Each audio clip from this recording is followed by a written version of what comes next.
ताज़ा तरीन वीडियोस के लिए चैनल को सब्सक्राइब करके बेल आइकन और ऑल नोटिफिकेशन पर क्लिक करें ताकि आपको मिले हर अपडेट सबसे पहले।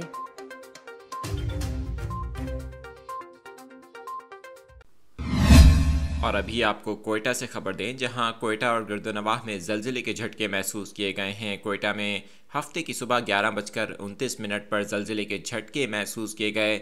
ज़लज़ला पैमा मरकज़ के मुताबिक रिक्टर स्केल पर ज़लज़ले की शिद्दत 4.8 रिकॉर्ड की गई, जबकि इसका मरकज़ कल्लात से 40 किलोमीटर दूर शुमाल में था।